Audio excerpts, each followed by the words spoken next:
My name is Jessica Lynch. My childhood was, I was raised by a single mother. I never really knew my real father. And the only father that I did know was that my mother, he beat my mom pretty severely, several times in the hospital, you know, guns to her head. And that was pretty much a everyday occurrence for about 5 years. I felt like, is everybody like that? Every man like that, you know? It was scary. It was scary. I was only 5 years old and I watched my mom get beat every day of her life. When I was 10, I remember being on my birthday at 10 years old driving to California, getting away from the whole situation. At the age of 15, I started smoking pot, drinking beer. I didn't have my mama's undivided attention. I was moved from my hometown to a bigger city. I had to leave all my friends. I had to start over, you know? And I started doing even more stuff, like drinking liquor, smoking pot, and getting into the heavier drugs. I was 19 years old when I started using crank. I found out I was pregnant when I was 19 years old as well. I had had a miscarriage, and by that time I was ready to move home with my parents, which lived in Georgia. But when I came out here, I met the same type of people right away. You know, it's not that I went searching for them, it's just how I landed. You know, I got a job, and that's just where I landed, was in the same group of people. Only it was different drugs this time. It was more ice, it was more pot, it was acid, shrooms, ecstasy, anything pretty much we did. Drink ourselves oblivion. And it tore a huge, huge gash between me and my parents' relationship because I was so just rebellious. And I didn't care about nobody but myself. And then I ended up pregnant again. And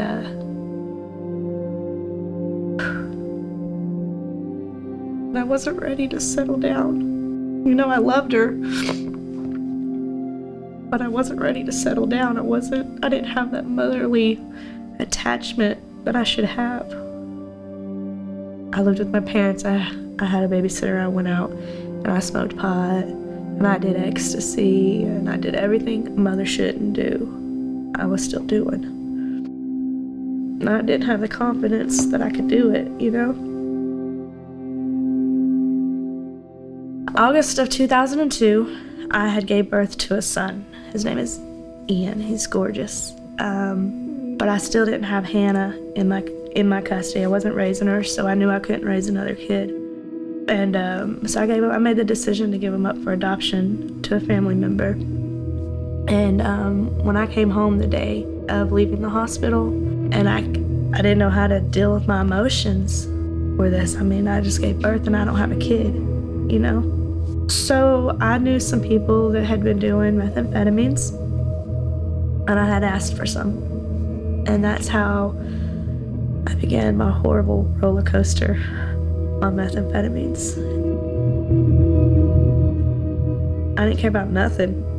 And as much as I love my daughter, I didn't even care about being a mom or trying to be in touch with her most of the time. I did that for about 8 years, just living hell for 8 years.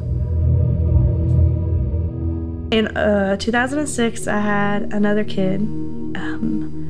It's Tatum, and she's beautiful. And she, when she was 6 months old, I got arrested for conspiracy to sell methamphetamines. At that point, it scared me to the point that I was going to lose another kid. That I got straight, started living right, and then me and my husband, we separated, and I relapsed again on methamphetamines. When I was at the lowest point of my addiction, when I was in my own personal hell, I was at a drug house, and the cops came in. And this guy had 2 joints underneath his chair. And I had been praying for weeks, because I couldn't make myself leave the situation. So I prayed for weeks. God, help me get out of this situation. I don't want to do this no more. And when the cops came in, saw the 2 joints, I told them it was mine, and it wasn't. And I was taken to jail. And I sat there for 7 weeks. No contact with my kids, no contact with my parents. After so many months of me not being a mother, my parents finally took action and went to the courts and applied, for temporary custody, which is how I ended up at SAFT. I had gotten word to SAFT about possibly sending me a life coach or coming to visit me, and they did. They came to see me. We talked about everything at the jail because I knew when I got out I wanted to go back to rehab, and I was going to do rehab this time. And so I did. The very first time I arrived at SAFT, I was scared. I was scared and I didn't know what to do, and I was homeless. And I just remember crying just constantly. Every time I walked through that door, all I would do was cry. Felt like I don't know what to do.